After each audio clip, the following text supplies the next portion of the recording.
Doctor Shahid देव साहब आए, उनसे बात करते हैं। सर कैसे हैं सर आप? हाँ जी, अस्सलाम वालेकुम।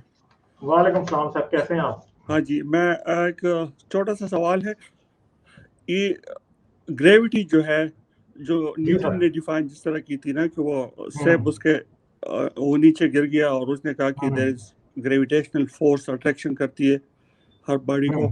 लेकिन आइंस्टाइन का जो उसका जो नजरिया जो था, तो वो तो कह रहा था कि ये स्पेस जो है ना, it is warping of the fabric of space. तो उससे जो है ना ये मैसिव बॉडीज जो है ना वो खुद ही चक्कर लगाती है।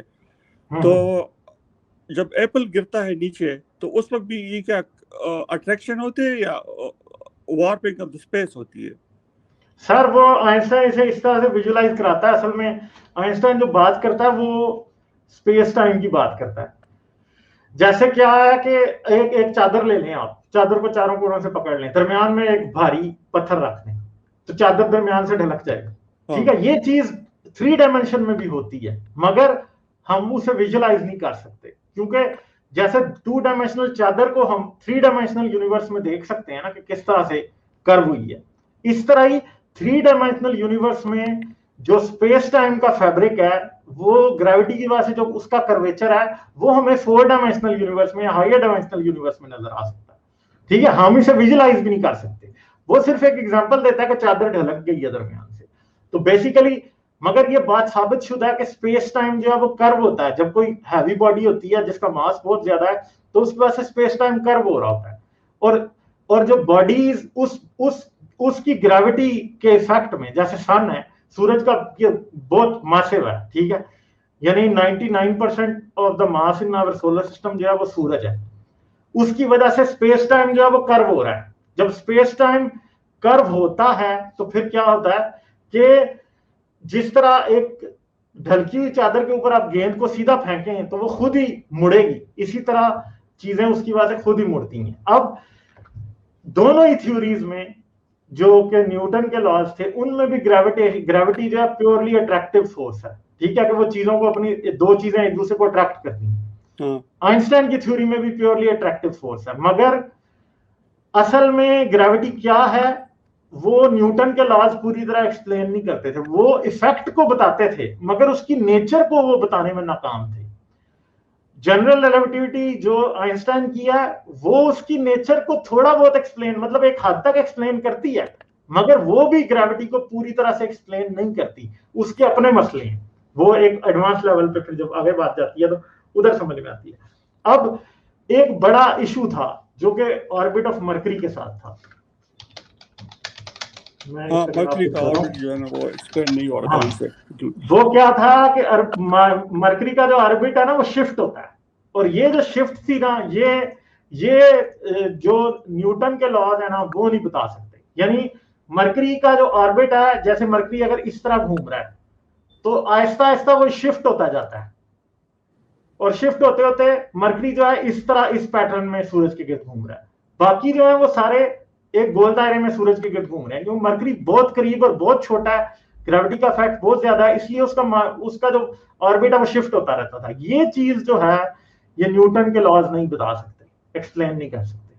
ठीक है, अब इसलिए आइंस्टाइन के जो लॉज आए उसने बताया कि ये शिफ्ट इसलिए होता है कि बेसिकली ये जो है ये स्पेस टाइम का कर्वेचर है, और स्पेस टाइम के कर्वेचर इतने जब डिस्टेंस पे वो करीब चला जाता है तो वहां पे कर्वेचर की नेचर ज्यादा एक्सट्रीम है, इसलिए मरकरी ये वाला पैटर्न बनाता है। और Aahista Aahista in the end क्या होता है कि ये पूरे का पूरा शिफ्ट हो ही जा रहा है। मगर अगर हम ये कहें कि जनरल रिलेटिविटी जो है वो भी पूरी तरह से ग्रेविटी को एक्सप्लेन करती है या नहीं, वो भी नहीं कर रही। अभी हमें मजीद इसके ऊपर और नॉलेज आएगा, चीजें होंगी डिस्कवर, और इन द एंड जाके फिर पता चलेगा कि ये क्या है। क्योंकि अभी हमें ये पता है कि अभी हमारे पास, जैसे अब आइंस्टाइन की जो थ्योरी है वो डार्क मैटर और डार्क एनर्जी के बारे में, डार्क एनर्जी और डार्क मैटर के बारे में थोड़ा बहुत तो बताती है कि ये हो सकती है, मगर एक्सप्लेनेशन हमारे पास नेचर है ही नहीं है। अब जैसे जो हमारी गैलेक्सी की डार्क एनर्जी, जो हमारी गैलेक्सी की ग्रेविटी है, उस लेवल पे हमारे पास जो मास, जो ग्रेविटी जो गैलेक्सी में शो हो रहा है वो बहुत कम शो हो रहा है, यानी जो विजिबल मैटर है डार्क मैटर है, अब हमें पता ही नहीं है वो क्या।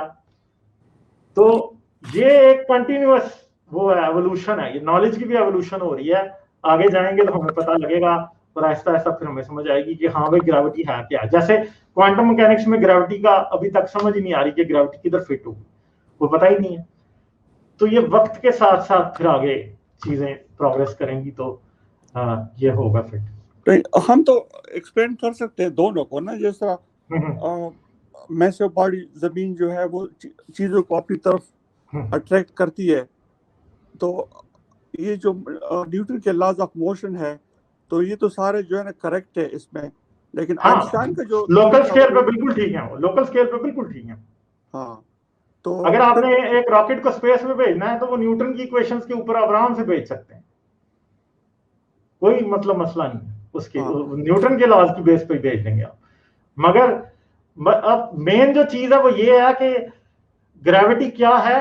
ग्रेविटी एक ऐसी चीज है जो कि स्पेस टाइम को कर्व होने पे मजबूर करता है। मास जो ऑब्जेक्ट का है, जितना मास ज्यादा होगा कर्वेचर उतना ज्यादा होगा, जितना कर्वेचर ज्यादा होगा उतनी ग्रेविटी ज्यादा होगी, और ग्रेविटी की वजह से उतनी ही तेजी से कोई ऑब्जेक्ट उस चीज की तरफ जाएगा। जैसे सूरज का मास बहुत ज्यादा है, इस वजह से अगर फर्ज करें उसकी वो ग्रेविटेशनल फील्ड में आ जाए तो वो बहुत तेजी से सूरज के अंदर गिर जाएगा। जमीन की अगर ग्रेविटेशनल फील्ड में आए तो वो स्पीड इतनी नहीं होगी। इसी तरह जमीन से अगर आपने एक रॉकेट भेजना है तो आपको 7 किलोमीटर पर सेकंड की एस्केप वेलोसिटी चाहिए। सूरज की वो एस्केप वेलोसिटी पता नहीं कितनी ज्यादा हो। तो ये चीज है कि जितना कर्वेचर स्पेस और टाइम का ज्यादा है उतनी ज्यादा एक बॉडी जो है वो ग्रेविटी शो करती है। ठीक है, तो ये दोनों में फर्क ये है कि उधर भी वो ये बता रहा है कि मास कितना है, मगर वो मास को बता रहा है, और आइंस्टाइन ये बता रहा है कि मास की वजह से स्पेस टाइम कितना कर्व करेगा, और वो कर्वेचर जो है उसकी वजह से जो है ना वो ग्रेविटी एक्सरसाइज हो रही है। तो उसने एक नई डायमेंशन शो कर दी कि ग्रेविटी बेसिकली स्पेस और टाइम का कर्वेचर है। फिर उसने साथ ये भी एसोसिएट कर दिया कि अगर किसी बॉडी की ग्रेविटी बहुत ज्यादा है, जैसे कि ब्लैक होल है, तो ब्लैक होल के गिर्द जब चीजें घूमनी शुरू करती हैं उसकी ग्रेविटी इतनी ज्यादा है कि वो जब अब लाइट भी जब उसके गिर्द घूमना शुरू करती है तो वो वहां से निकल नहीं पाती, कि उसकी ग्रेविटी इतनी ज्यादा है कि लाइट भी उसके कर्वेचर से नहीं निकल सकती। यानी लाइट की स्पीड कांस्टेंट है, उसके गिर्द भी वो अपनी स्पीड पे ही घूम रही है, मगर इशू ये है कि उसका कर्वेचर इतना ज्यादा है कि लाइट भी उससे एस्केप करके नहीं जा सकती। तो ग्रेविटी का ये मसला है कि जितना मैसिव ऑब्जेक्ट होगा, जितना ज्यादा मास है उसका, उतना ही स्पेस टाइम का कर्वेचर ज्यादा है, और स्पेस टाइम के कर्वेचर की वजह से क्या होगा कि चीज जो है वो उसके गिर्द घूमेगी या उसके अंदर गिरने की कोशिश करेगी। अब लाइट को जरा समझने की जरूरत यह है कि लाइट एक ऐसी चीज है कि फर्ज करें कि कोई भी ऐसी चीज है दुनिया में, अगर एक ब्लैक होल है और उसकी एस्केप वेलोसिटी जो है वो 3 लाख किलोमीटर पर सेकंड से ज्यादा है, तो लाइट जो है ना वो उसके गिर्द घूमने लग जाएगी। ठीक है, मगर अगर फर्ज करें उसकी ही एस्केप वेलोसिटी 2,90,000 किलोमीटर पर सेकंड, तो लाइट क्या करेगी, उसके साथ टकरा के और वापस बाउंस हो जाएगी, अपनी ही स्पीड पे वापस बाउंस हो जाएगी। मगर जैसे ही 3 लाख पे पहुंचेगी तो लाइट ये काम नहीं कर सकती। तो इससे ये चीज साबित होती है, जैसे अगर न्यूटन की फिजिक्स के मुताबिक देखा जाए तो न्यूटन की फिजिक्स से ये बात नहीं निकल सकती। यही एक डिफरेंस था जो कि आइंस्टाइन और न्यूटन की चीज फिजिक्स के अंदर है, और यही आइंस्टाइन की ब्रिलियंस थी कि उसने लाइट की स्पीड से ही सारी थ्योरी निकाल दी। कैसे कि अब न्यूटन की जो थ्योरी है उसके मुताबिक फर्ज करें कि एक बॉडी है बहुत बड़ी जिसकी एस्केप वेलोसिटी है जी 2,90,000 किलोमीटर पर सेकंड। ठीक है, लाइट जब उस बॉडी से टकराएगी, फर्ज करें कोई प्लेनेट है, कोई स्टार है बहुत बड़ा, कोई न्यूट्रॉन स्टार है, कोई ऐसी बॉडी है कि लाइट जब उसकी तरफ जाएगी तो उससे फिर निकलेगी वापस। अगर एक ऐसी बॉडी हो कि जिसकी एस्केप वेलोसिटी का मतलब यह है कि आपको कितनी स्पीड चाहिए एक ऑब्जेक्ट की ग्रेविटी से एस्केप करने के लिए, यानी फर्ज करें जमीन के ऊपर हमें जो है उसकी ग्रेविटी से आजाद होने के लिए 7 किलोमीटर पर सेकंड की स्पीड चाहिए। इस तरह एक ऑब्जेक्ट है जिसकी 3,20,000 1000 किलोमीटर पर सेकंड की स्पीड है। यानी लाइट से, मतलब थ्योरेटिकली हम बात कर रहे हैं, हाँ। हम वो नहीं कर रहे, थ्योरेटिकली मतलब एक कंसिडर कर रहे हैं जिसकी 3,20,000 किलोमीटर पर सेकंड स्पीड है।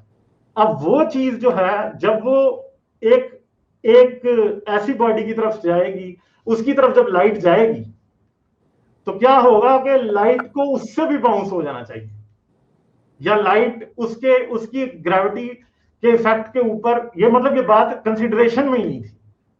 तो लाइट को क्या होना चाहिए, या उस चीज को क्या होना चाहिए, उसको उसके अंदर शामिल हो जाना चाहिए। मगर लाइट का ये मसला नहीं है। लाइट क्या करती है, जब वो किसी ब्लैक होल की तरफ भी जाती है तो वो कंटिन्यूअसली उसके गिर्द बस घूमती रहती है, क्योंकि लाइट का प्रॉब्लम ये है कि उसका जितना भी मोमेंटम है वो सारे का सारा उसके मोशन में इन्वॉल्व है। बस टाइम का लाइट के ऊपर कोई असर नहीं। नहीं, आप मुझे ये बता रहे हैं, जब ये एप्पल नीचे गिरता है तो ये स्पेस टाइम को वार्प करता है या अर्थ उसकी अट्रैक्शन करती है? सर एप्पल खुद भी स्पेस टाइम को वार्प करता है और अर्थ भी स्पेस टाइम को वार्प करता है। अर्थ का वार्प ज्यादा है, हाँ, इसलिए एप्पल अर्थ पे गिर जाता है, इसलिए एप्पल अर्थ पे गिर जाता है। लेकिन हमारा तो कंसेप्ट ये था ना कि जमीन हर चीज को अपनी तरफ खींचती है, तो इसलिए सैब नीचे गिर गया। तो ये अट्रैक्शन है फोर्सेस की या warping of the space time है? सर ये warping of the space time ही है सारा। अच्छा, ये सब warping of the space time है। वो मैं आपको बता रहा था ना कि न्यूटन के लॉ के मुताबिक ऐसे लाइट जो है ना वो ब्लैक होल के अंदर गिर जानी चाहिए, मगर एक्चुअलिटी में ये होता नहीं है। एक्चुअलिटी में ये होता है कि जब लाइट इवेंट होराइजन क्रॉस भी कर जाती है तो वो उसके गिर्द घूमती रहती है। ठीक है, लाइट, क्योंकि लाइट जो है इन द एंड वही काम होता है कि लाइट को वो अपने अंदर शामिल नहीं कर पाएगा, मगर लाइट उसके गिर्द घूमती रहेगी। यानी लाइट, क्योंकि स्पेस एस्केप वेलोसिटी लाइट की स्पीड से ज्यादा है, स्पेस और टाइम का कर्वेचर इतना ज्यादा है कि लाइट उससे एस्केप नहीं कर सकती।